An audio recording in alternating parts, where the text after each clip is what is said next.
So that's, we've done behold, we've done sow, and the words around sowed. So how we do sowed is generally how we're going to do most words. So we're going to do the same here, but with ground. But we're going to do it slightly different. We're going to dive in on this. So ground. So the Hebrew word for ground is Adamah. So whose root is that? Where do we get? What would possibly be the root word for Adamah? Typically in Hebrew, where you add something to a root word to create a child word, you add a hey on the end. As we've seen with hey, nun hey means behold. So the hey itself as a letter can mean behold, generally does mean behold. So behold the Adam is what this means. So obviously the root word's Adam. So therefore, in terms of what we're talking about with root and child terms, and the reason why we'd be studying this in this way is obviously Adam means people, means human beings, as we'll see, and then ground relates to us. In the translation in English, that gets lost. So when we go back to the Hebrew, we find that meaning again. And that's why we're doing this. So this is, we're going to dive in. So obviously ground is Adamah. Adamah is from the 3-letter root Adam. Adam is from the 2-letter root down, which means blood. So we can collect a whole bunch of meanings from that. And we can take a long time on this. So we're going to take some time. So ground is us, clearly. So a picture of who we are is the ground. And this is the thing. When you read in the ground, when you understand that and you read the English translation, that God basically created Adam out of the soil in the ground, or the properties of the ground. So it's actually explaining to you what the Hebrew actually means in the English translation if we translate it right. But you wouldn't necessarily see it. So again, going back to similarity, because Adam is Adamah, you read it in Hebrew and it's Adamah. Well, obviously they're very closely related. They're about as closely related as two different terms with different letters in the Hebrew as you can get. So naturally you see the connection in the Hebrew and you don't. So again, going back to Hebrew, we see that connection. So it kind of does the abstract thinking for us. So that's actually built within the Hebrew language. And the abstract meaning is clear. It's saying that who we are physically is what is in the ground, because we've come out of the ground. We also can't manipulate that. So in a Greek context, when we try and debate it, we could debate it, but actually, if we don't realise or don't get to the point where we're related to the ground, then we miss the meaning. So this is an important concept in Hebrew. This is the way Hebrew is designed. And to be honest, designed by who? By God. I would say you can debate that. That's not the point. So this is the point. For Hebrew to work, it has to be understood by a child, because the child has to see the picture and see the reality of it. So therefore, the child can simply understand what's in the Bible by understanding the Hebrew. So basically, whoever's listening to this, you have children, explain to them physically what the Hebrew is telling you, and explain to them the Bible in that context, and they should be able to understand the Bible because they can see the picture. Which is again why Hebrew always has to relate to a picture, and it's painting a picture of something using a verb. And it's what we call a very concrete language. So we're going to collect all this Adam-related information. So Adam obviously is the root word, so it goes back to Genesis 2:7. And from Yahweh God, man, from the dust of the ground. So that's where it is saying. So again, in Hebrew, we read a verse in Hebrew because the words are similar. That's what it's drawing our attention to. So what it's drawing our attention to is what we think it is, which is the fact that man was created out of the ground. That's simply what the verse is teaching us. Now it could be teaching us something else, but that's primarily what it's teaching us. So we don't miss that in English, but we haven't understood it fully as we should, and sometimes it does get missed. So literally, we've got man and we've got ground. So we've got a prefix of hey for both, which is so literally, and from Jehovah, I say Jehovah. I'll explain that to you at some point. Doesn't matter, or Yahweh. So I'm from Jehovah, God. Jehovah Elohim. You've got the Aleph and Tav. I'll explain what that is. That's not translated because it can't be. Ha Adam, the man, out of Ha Adamah, the ground. So the Hey prefix means the. So little bunny hop. So bunny hop is where we stop and we literally go off on a tangent and come back. And sometimes we'll be doing that for big. Sometimes basically we'll be taking longer to do that in separate videos, and sometimes we'll just go off and come back. But Adam does not mean man. Okay. So the point here is Adam means people, or literally, if you want to translate it into English, human beings or mankind, but it still uses man. Adam does not mean man, it means people, it means all of us collectively.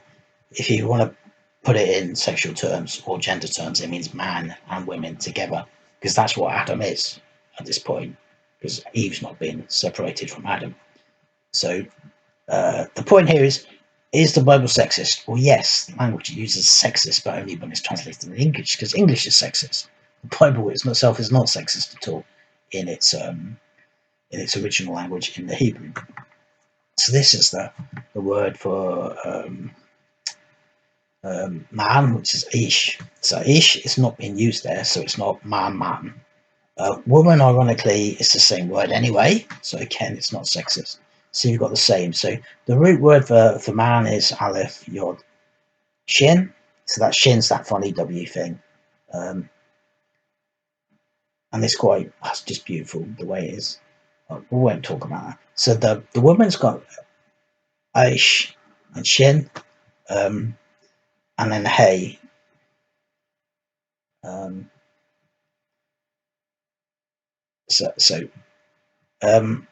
hey suffix, one, you use it to mean behold. So ground means basically behold the man.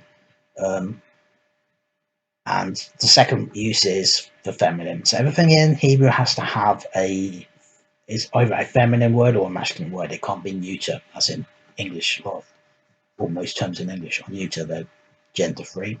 It has to be gender related, because that's the way Hebrew works. So if you just add hey on the end of man, you get woman. It's basically the same word. So some bunny hop we could do, which we're not going to do, at least at the moment, is when God creates Adam, is Adam initially a man? Because at this point, what the Hebrew is saying by not using the word man is Adam's representative of everything. So he's fully representative of man and women at this point. And part of the reason that practically, again, you go back to the third point, what's the picture? What's it look like? What's the function actually? That's what the Hebrew does primarily. It's like how this is the word, and it's explaining how something functions. So in Western languages, in English, words explain what things look like. In Hebrew, they don't, which is why you never have a description of anyone in the Bible. Even in the New Testament, you have a description of how they function, and part of that is through generational descriptions. So here, it's not man, it's people. And Eve's not, as we said, being separated from Adam at this point. So is Adam a man, or is he some sort of hermaphrodite?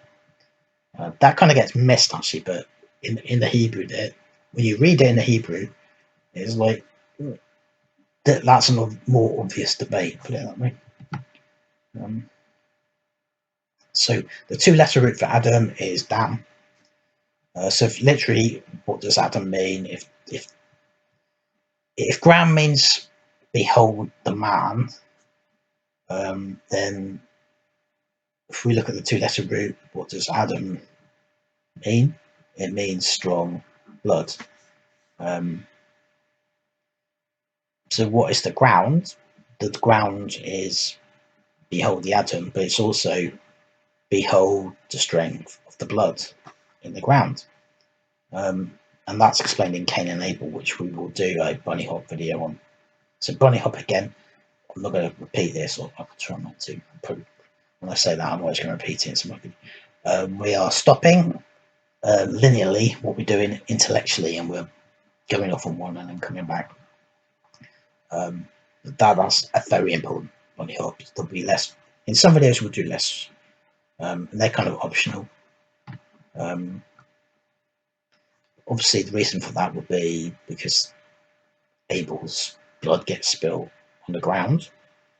So we wouldn't have understood that. Now we should understand that. And then by Cain. So we got the first murder in the Bible.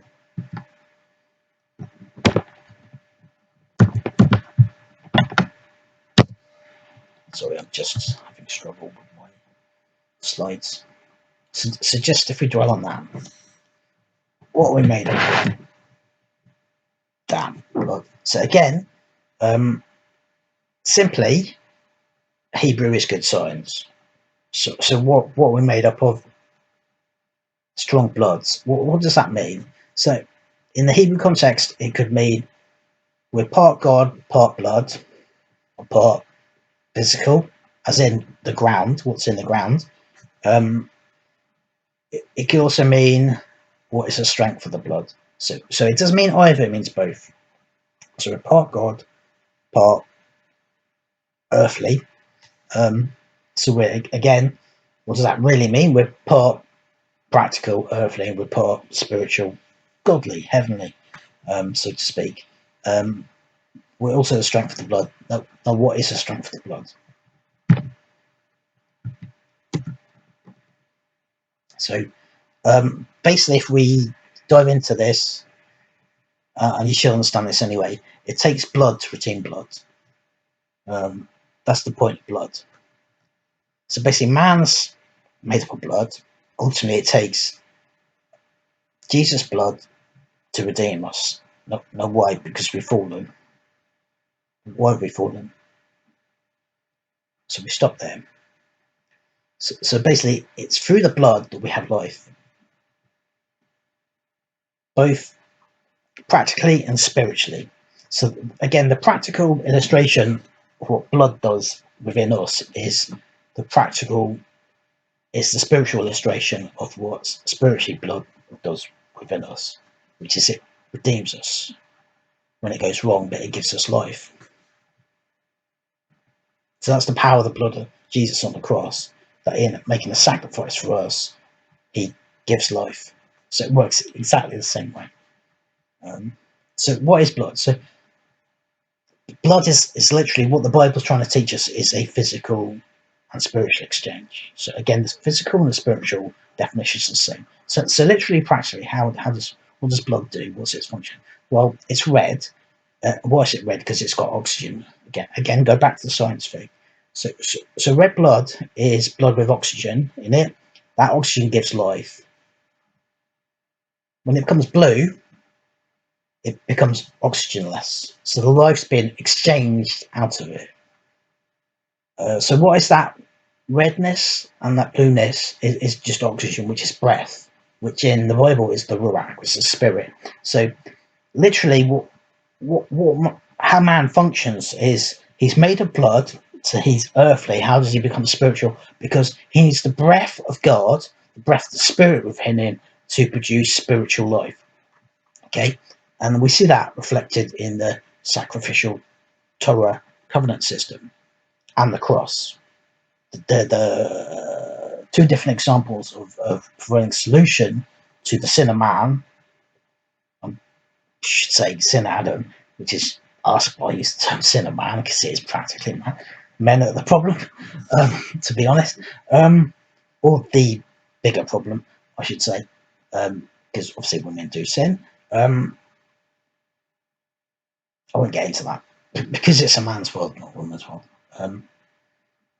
So women, by living in a man's world, you're not the problem, the men are. Like me, I'll own that.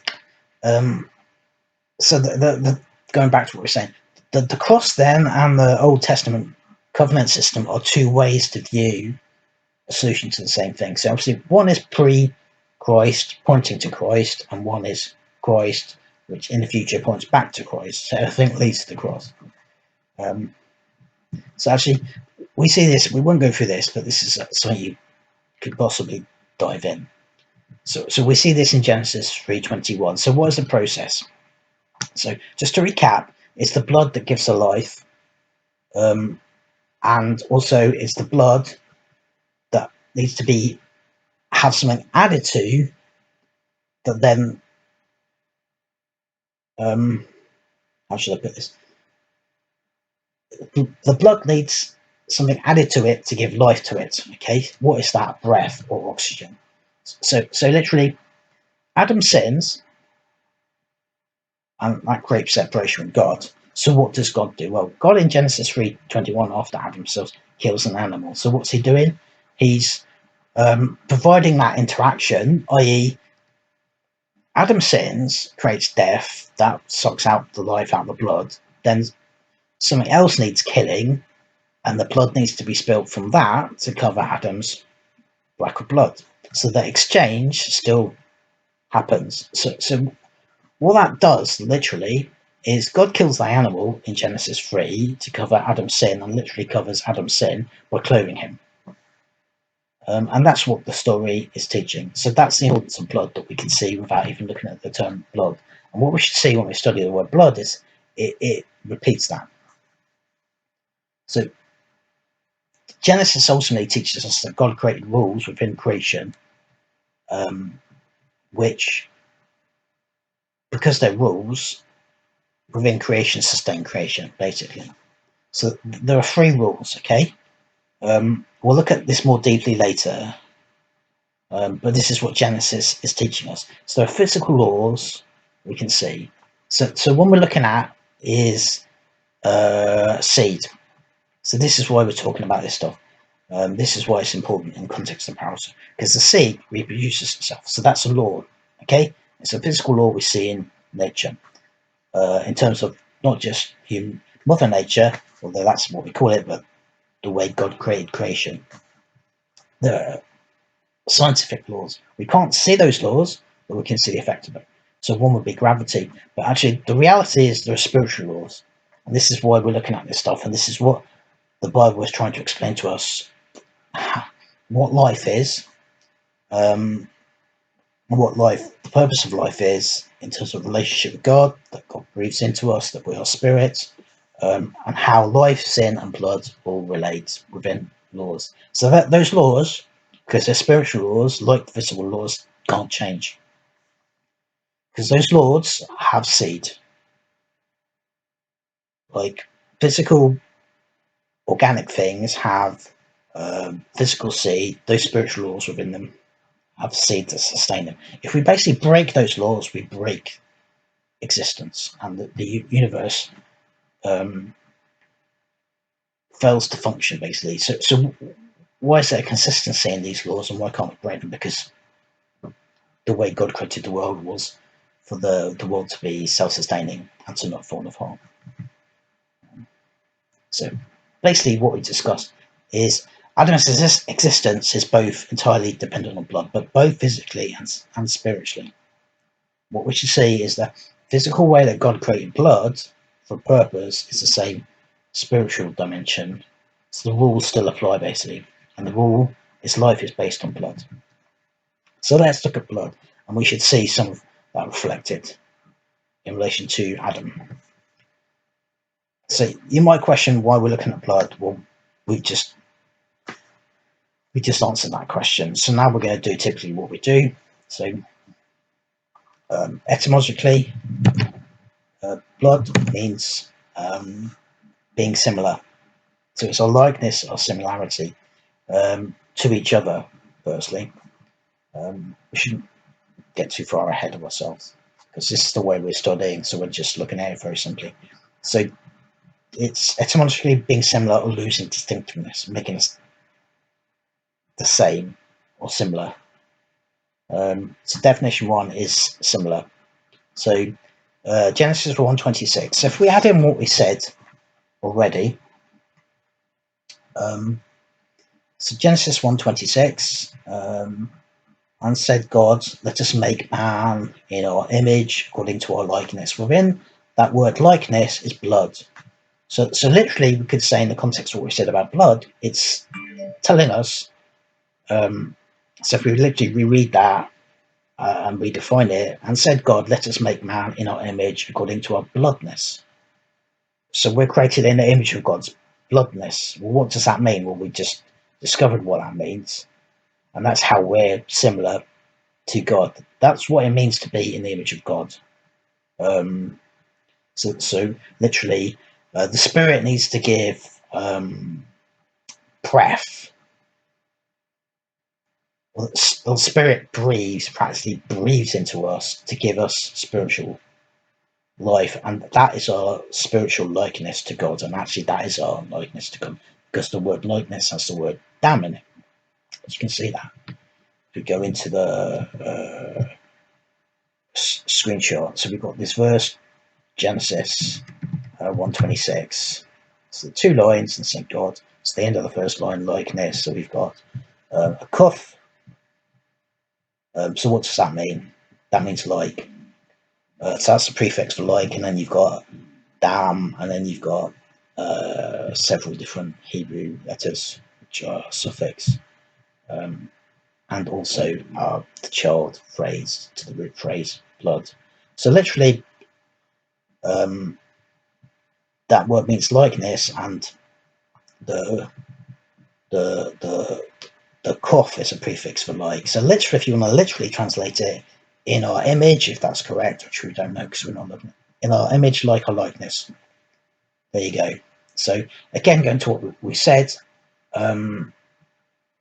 Hebrew repeats itself to draw attention to what it's primarily teaching. So the point of this verse is like the likeness.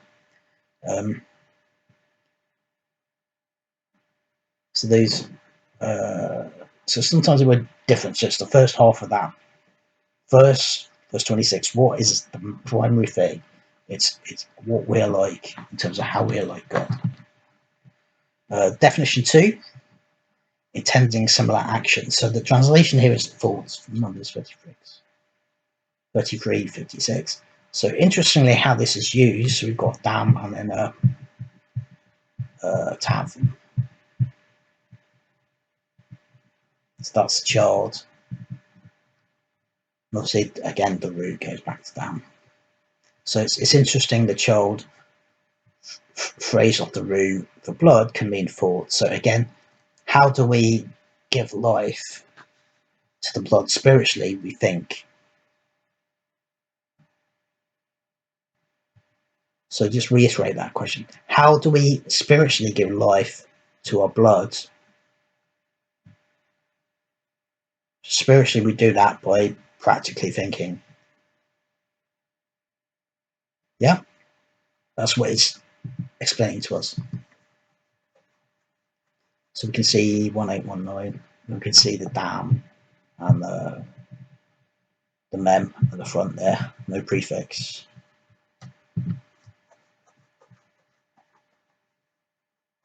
So this is our next. It's just another phrase. So another verse, Psalm 48:9, that's expressing the same thing. We have thought, God, on your loving kindness. So how do we express our likeness to God?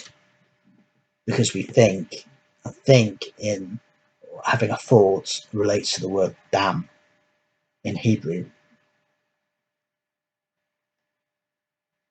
So what's our purpose?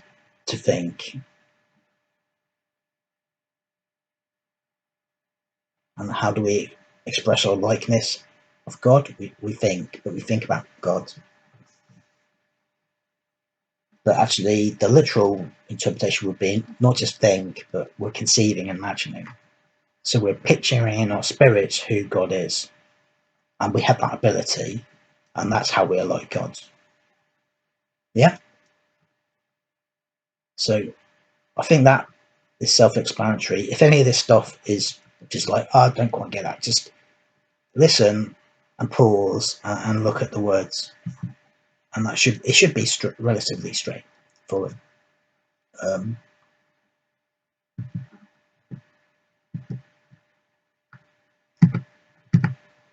So definition destroy from 2 Samuel 21:5. It's interpreted, plotted. So the phrase here,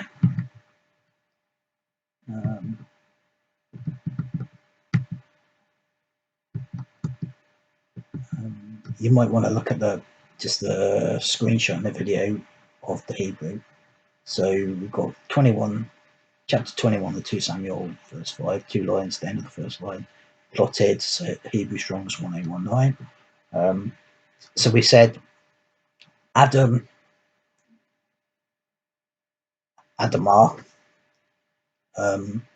We said, so basically Adamah, we've added a hay onto Adam to become ground. If we add an A onto blood, it becomes destroyed. So that's an interesting concept. So basically, what happens if the purpose of the blood isn't met and the blood doesn't give oxygen to the body? Destruction or destroying. And this is the key to what the story in Cain and Abel, which we'll look at next, is about. That because Cain kills Abel when he's not allowed to fulfill his purpose, he destroys him. And that's the crime that Cain commits. Obviously, we'd understand that as murder, but it's deeper than that. It's the purpose and the being of Abel's blood, and then spilling his blood, that purpose has not been met. And without getting into it too much, which we will in the bunny hole video, because Abel's blood's been spilled, his purpose has not been fulfilled on the earth, and he's gone back to the ground, actually.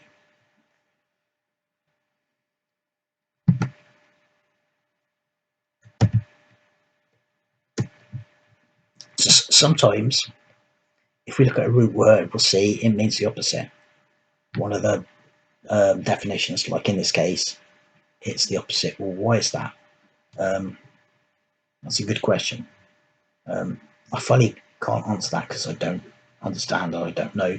But my way of saying, there are two ways you basically say something negative in Hebrew. The problem with Hebrew is the way these root words are expressed, and actually the letters, what the letters mean, if we want to go that deep, which we won't at the moment, is they're all positive, they're not negative. So therefore we can't get very negative expressions using those phrases and using those root words. So what Hebrew does is it changes the root term into a child term, and it can mean the opposite. So here, this is what the hay does. It changes the positive blood into a negative blood, and it's the word for destroying or destroy anything. Destroy being, destruction, even death. The death's going to be using a different phrase. So what's it destroying? It's destroying the purpose. That again explains when what happens when the blood doesn't fulfill its purpose, which is to transact the oxygen within it to the body to give life. Again, science. So like, how did they understand this scientifically all that time ago? Because it's built in within Hebrew. Someone had to pick that term to give that meaning. So how did they understand that? It's the ironic thing of Hebrew, actually. We won't get into this. You've got two choices. One is an accident, well, three. One is a total accident. The amount of times this happens, it can't be a total accident. Two, they were just very, very smart people. They weren't that smart. So three, it has to be divine revelation. It has to be. Got no other options. Okay, I think we've explained that much. If I missed anything, again, ask a question. So silence. So again, because definition 5 actually literally out of silence. So because the blood within itself, within the body, has not been on its own, cannot give life to anything. It has to have oxygen within it, and then this be a transaction that gives life. That doesn't happen. It's just silence.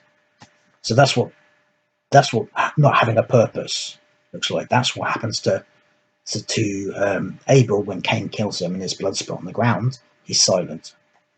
So that's the picture, and that's the reason blood can be defined as utter silence.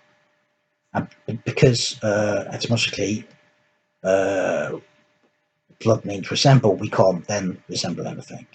Hence, silence. So this is from Psalm 22:3. You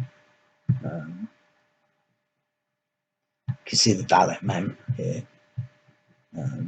So again, we've got a haze of it. So like Adamah, we've also got a yod and a vav. So the second letter, so we've got a dam.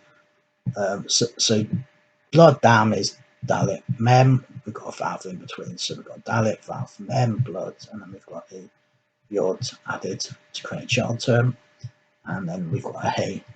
So I don't know if the vav has anything to do with creating a child term. Usually not. That doesn't really change anything. For the word like, so it's interesting because we've already covered the like prefix is kuf, but actually we can use this word here in this way, in this context, to translate the word like. So here, Psalm 72, like as a lion is eager to hear its prey. So again, like, blood, purpose, likeness. So what's a young lion or a lion? What's its purpose? What's it like? Well, what it does is it tears its prey.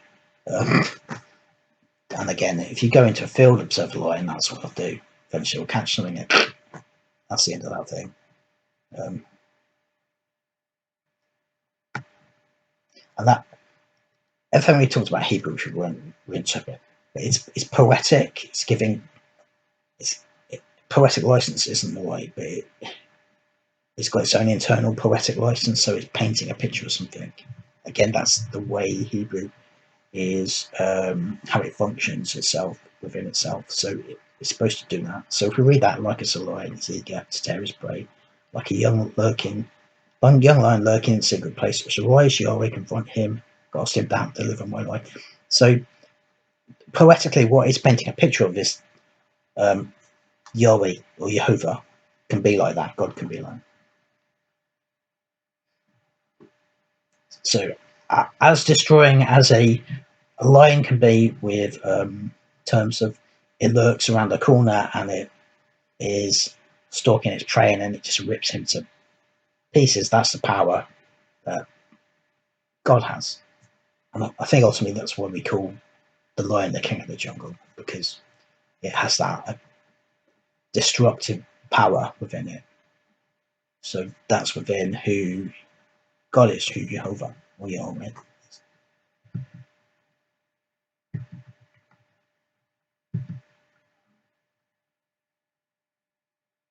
So why is like used? Because that's what the picture in Psalms that is being used to portray what God is like.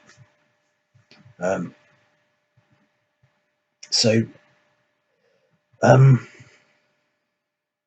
we've talked a lot about blood and what blood means in the Hebrew context, but this is actually definition 7, blood, and obviously it then goes back to the story of Cain and Abel, which is this verse.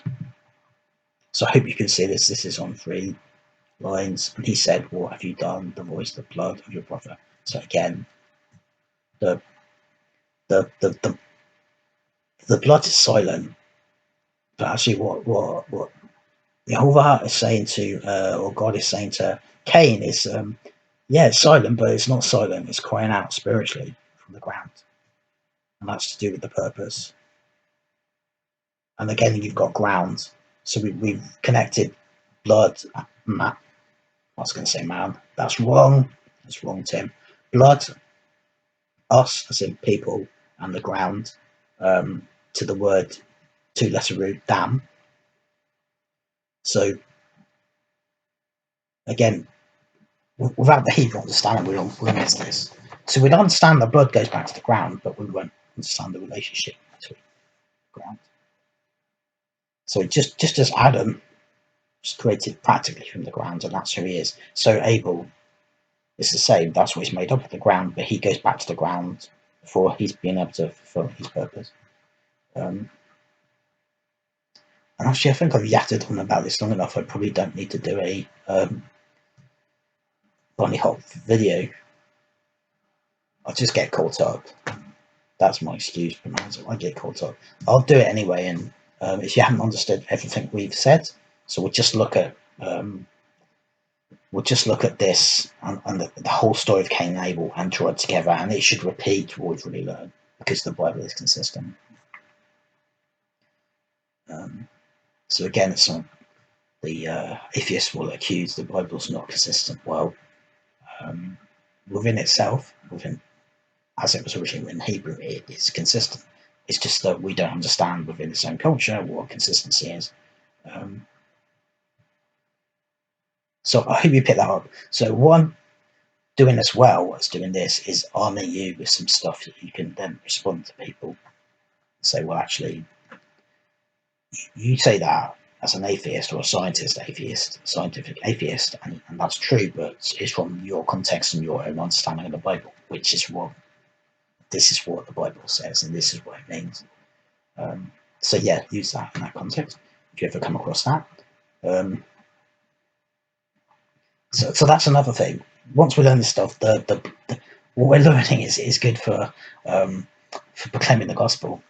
So because we understand this stuff now, we can stand up for the Bible because we actually understand what it means. So anyway, I've yattered on about this. So we have blood twice. As we said, blood's really important to the context. So here is not the two-letter root for blood, but uses what we call gravitational. We haven't talked about this. So gravitational is when you change the root slightly and you get very similar, or sometimes even so similar it's almost the same. It's not quite the same because it's using different letters, roots.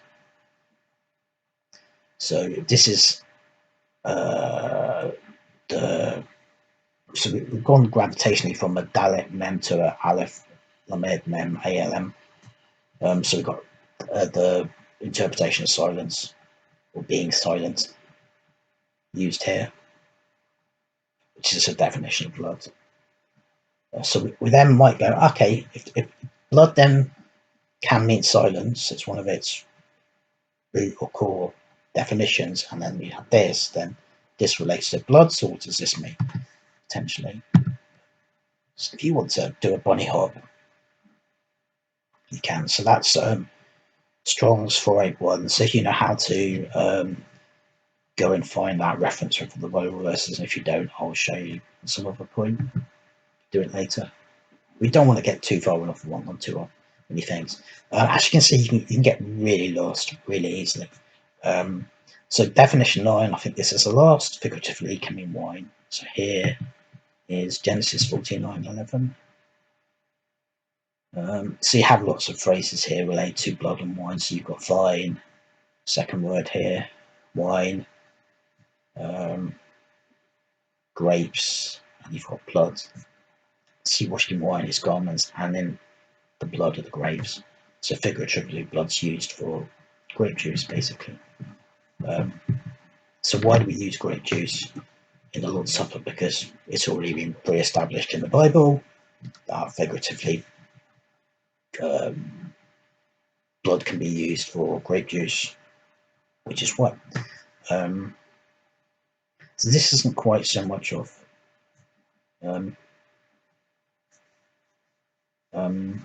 It's a root of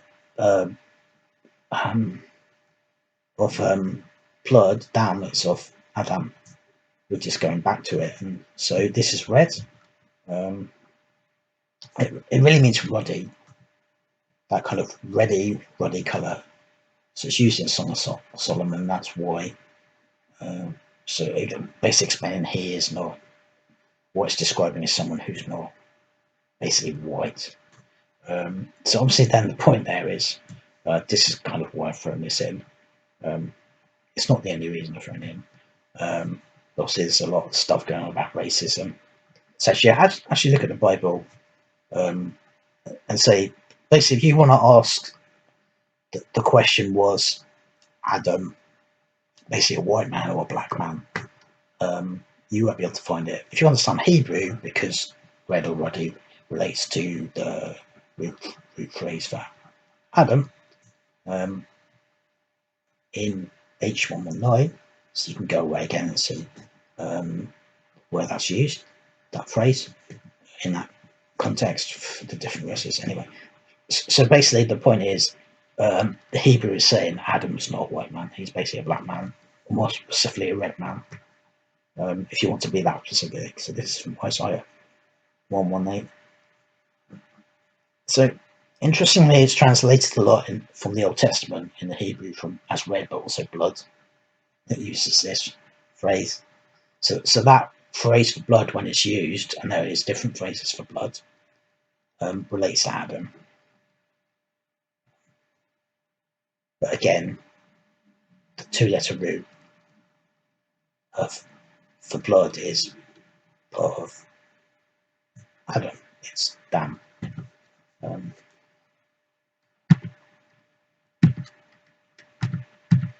Okay, so if you want to do some more, there's some. I've just kind of stuck this in. So related to silence, some gravitational roots. I would suggest, because we've done a lot, there's a lot to take in, just mentally, a lot of new things. Don't go away and do this, but you might want to in another point when it's all sunk in. Go and find out the gravitational roots related to silence, which have Dalet, Mem, and they're them. So again, you either know how to do it or you don't. If not, don't worry, I'll show you. I wouldn't suggest you do this now. So just trying to gather everything up. So I think one of the primary things we've learned, and again, because of the way Hebrew is designed, we're supposed to get the important things first and the basic things first. So we've seen bloods relate to silence and likeness. So if you've ever got confused in this discussion and you think it's too moronic and too Greek, basically, I'd say, go back to the point. Blood means silence and likeness. So blood in its normal nature is silent. It has to give life to something. What it gives life to is being like something. So what I find in Cain and Abel's story is part of the reason what Cain does is so bad, why he gets punished so badly, is because if you understand likeness, you understand also that in terms of physical likeness, Cain and Abel were brothers. So what Cain is doing is very much figuratively like trying to kill himself or someone that's very closely like him, his brother. You can't get anyone more closely like you than someone who is in your family, because they've got the same blood, the same DNA, and you live together. And that's why. So that's another expression. Okay, that's it. That's the end of the first video. So this has been quite a long video. We've explained quite a lot, and I'll just leave that there with you. And we'll do different things in different videos, but generally speaking, we'll either do bunny hops or we'll do stuff like this, and loosely we'll look at some things like we've looked at ground. So basically at some point you want to gather all this together, and it just not just be a collection of just phrases, because that's really what we've done. We've covered some other stuff more deeply, but we've just got a collection of definitions for the terms we've looked at. So at some point we want to stop and say altogether, what is it trying to teach us, the Bible, and then how can we use the Bible and what Jesus is saying, and then use Hebrew and understanding Hebrew to say, okay, this is what Jesus is saying. So the point of that is he's saying stuff without saying it, and that's kind of what Hebrew does. So really one of the point of things we're trying to learn Hebrew is to understand that. So understand when something's said, what it can mean. So I think very basically, actually, if you want to have a process where you can just go off and do that on your own, you actually never need to hear anything I ever say again. You've got the basic equipping to just go away and do that yourself. Don't need to hear from me again. Now you might struggle a bit, but you've got basically what you need. So I hope you found this useful. Again, if you want to communicate anything, you want to communicate that, communicate what you didn't find useful, use the group, and I'll literally speak to you, not see you in the next video. Thanks for listening. I appreciate it. Bye. Till next time.